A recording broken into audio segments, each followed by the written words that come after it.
Eh. Welcome to Things Fall Apart again. They're still falling apart and continue to fall apart. So we're talking page 150 to 180 today. And as we ended yesterday, the Christian missionaries had kind of taken hold in Ethiopia, and more people who were suffering either as outcasts or people who were unable to take titles or people who had been suffering under the rules of Igbo society were among the first new converts. On page 151, it's about a woman who had four pregnancies and childbirths, but each time she'd born twins, they would immediately be thrown away. So, four times in a row, she had to go through the entire pregnancy and then have these babies, and then they're taken immediately away, put into clay pots, and left in the forest. Four times that happened. Her husband and his family were already becoming highly critical of such a woman, and were not unduly perturbed when they found she had fled to join the Christians. It was good riddance. So she just felt like this was not fair, and she had to keep giving up her babies, and so she quit. Right, and the her husband and family thought she must be bad luck because she keeps having twins, so it's not a big deal. So the first people who join convert to Christianity are people who suffer under the previous society, and generally they're people that the society doesn't like too much, and so the society is not too upset with them leaving. um, Page 152, 153, Nawoya and Okonkwo confront each other, and Okonkwo tries to hurt him or grab him. "Leave that boy at once," said the voice in the outer compound. It was Okonkwo's uncle, Uchendo. "Are you mad?" Okonkwo did not answer, but he left hold of Nawoya, who walked away and never returned. Now, on 153, Okonkwo is thinking back over his life and raising his son and how his son grew up to be someone that he didn't want him to be. Okonkwo was properly called the Roaring Flame. As he looked into the log fire, he recalled his name. He was like a flaming fire.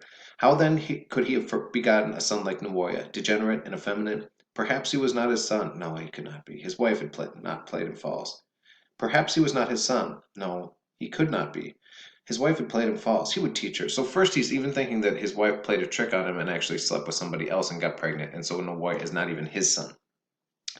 He sighed heavily. At Nawoya's age, Okonkwo had already become famous throughout Umofia for his wrestling and his fearlessness.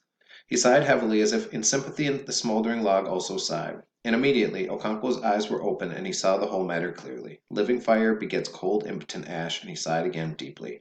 Now, so we've seen two successive generations of sons rejecting their fathers. Um, Unoka was kind and fun and liked to party and play the flute and gamble and celebrate and feast, but he was economically unsuccessful and left his family in debt. Okonkwo is not exactly a nice father, but he has very high standards. If he is your father, you will be very well respected within the community, and he will set you up well for a future. Nawoya, I think, is more like Unoka, but I think he could have been raised to be like Okonkwo if Okonkwo was able to do that, right? And so we saw it with Ikamafuna. When Ikamafuna could talk to him, Nawoya developed and was growing up well, and Okonkwo could even recognize it. As soon as Ikamafuna was gone, Nawoya never really talked to Okonkwo, and Okonkwo would just resort to violence, which resulted in Son rejecting him. Going on. Now, on page 155, one of the first missionaries, Mr. Kiaga, there was no question of killing missionaries here, for Mr. Kiaga, despite his madness, was quite harmless. As for his converts, no one could kill them without having to flee from the clan, for in spite of their worthlessness, they still belonged to the clan. So nobody gave serious thought to the stories about the white man's government and the consequences of killing Christians. If they'd become more troublesome than they already were, then they would simply be driven from the clan. Basically, the Igbo people didn't think that the Christian missionaries were a big deal, and they thought they'd be leaving, right? Those outcasts, or Usu, seeing that the new religion welcomed twins in such abomination, thought it was possible they'd also be received. And so one Sunday, two of them went to church.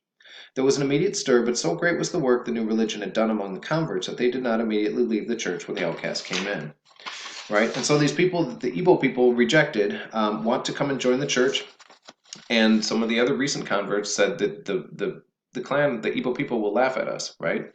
"You didn't understand," said one of the converts. "What will the heathen say of us when they hear we receive Usu in our minds? They will laugh. Let them laugh. God will laugh at them on Judgment Day." Now, we get on page 157 two of the other outcasts becoming converts. The two outcasts shaved off their hair, and soon they were the strongest adherents to the new faith. So those outcasts who were forbidden from taking any title gave up the Igbo faith and traditions and culture and adopted Christianity, and then became had the most energy or the most passion in pushing Christianity and also trying to stamp out the Igbo faith. It was a fact then that one of them, in his zeal, brought the church into serious conflict with the clan a year later by killing the sacred python, the emanation of the god of water. The royal python was the most revered animal of all the surrounding clans. Now, on page 158, going on, it said, "It's not our custom to fight for our God," said one of the men. "Let us not presume to do so now. If a man kills the sacred python in the secrecy of his own hut, the matter lies between him and his God. We did not see it.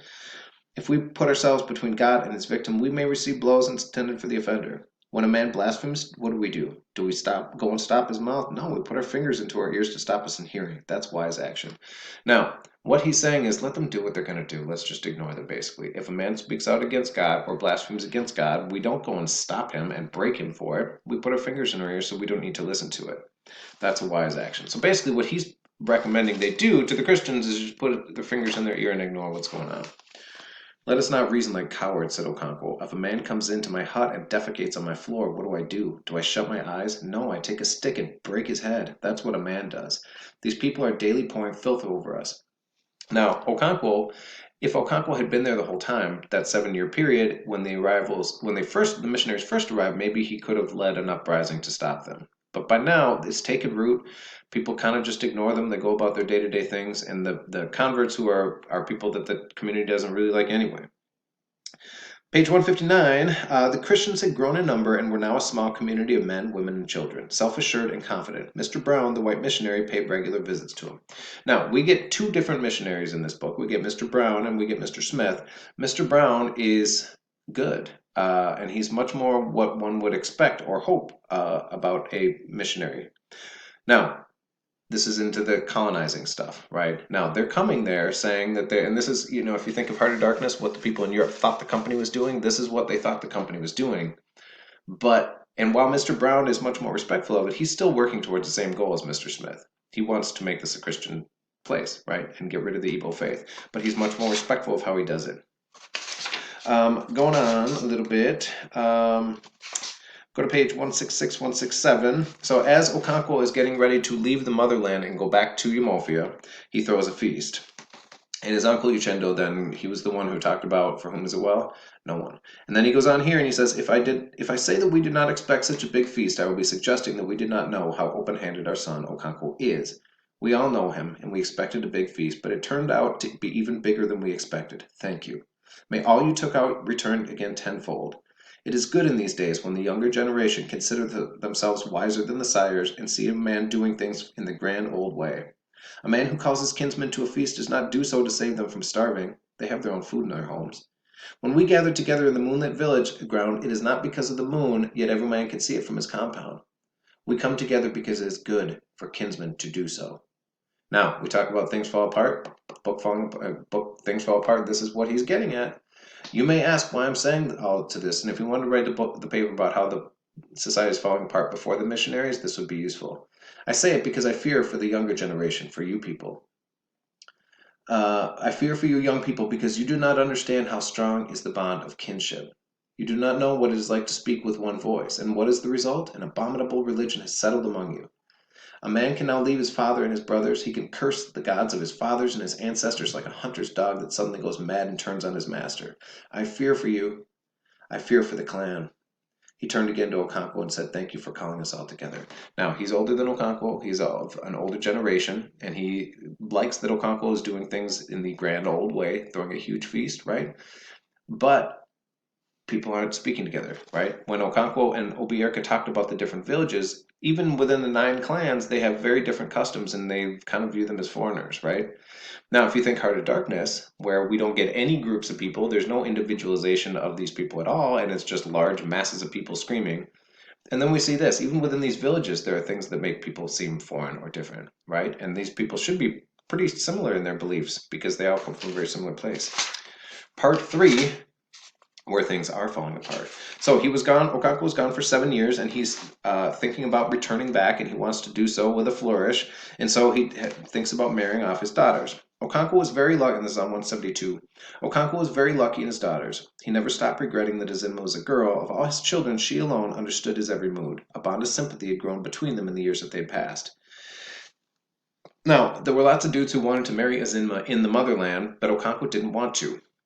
Many, on 173, many young men and prosperous middle-aged men of Mbata came to marry her, but she refused them all, because her father had called her one evening and said to her, "There are many good and prosperous people here, but I shall be happy if you marry Nimofio when we return home."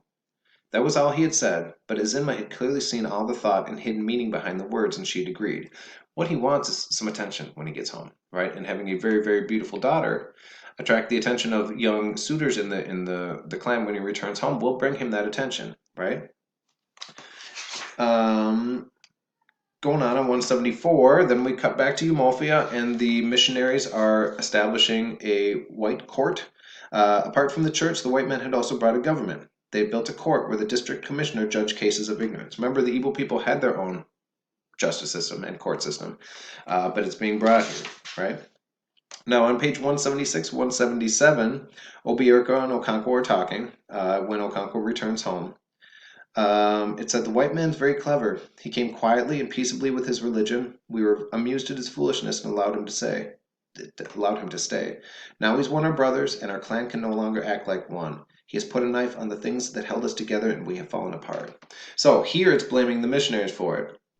And I think the missionaries do play a role in it for sure. That's their goal, after all. But as we saw, the first two parts of this is a three-part book. Most of the parts 1 and 2 do not contain missionaries at all. They show up a little bit at the end of part 2, but we could see from the questioning of the twins in the forest and questioning of various things, why do they do things the way they do here? Obiurka does, Namoya does. That people have been questioning these things, and society's been falling apart kind of from the beginning. Now a couple more things on 178, 179. Mr. Brown is the missionary, and he is pretty good person overall. And in the matter of religion, there was a growing feeling that there might be something in it after all, something vaguely akin to method in the overwhelming madness. The growing feeling was due to Mr. Brown, the white missionary, who was very firm in restraining his flock from provoking the wrath of the clan. So he keeps the most enthusiastic churchgoers who want to most loudly proclaim their faith. And for instance, one particular was very difficult to restrain. His name was Enoch, and his father was the priest of the snake cult. The story went around that Enoch had killed and eaten the sacred python, and his father had cursed him. Now, he did that to make his father angry and to make the Igbo people angry because he doesn't care, because he doesn't believe in those things anymore, because he's Christian. Mr. Brown tried to prevent that from happening, right? Because he was trying to make it so that the Christians and the Igbo people could get along, at least on some level. Going on. Now, Mr. Brown would go and talk to the village elders, and there's a good conversation on page 179 through 181, and he would go and respectfully talk about Christianity and the theology and Igbo theology as well. Page 181, in this way, Mr. Brown learned a good deal about the religion of the clan, that he came to the conclusion that a frontal attack on it would not succeed.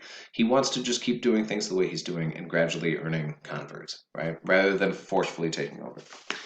That is all I got for today. Thank you. We'll finish up the book tomorrow.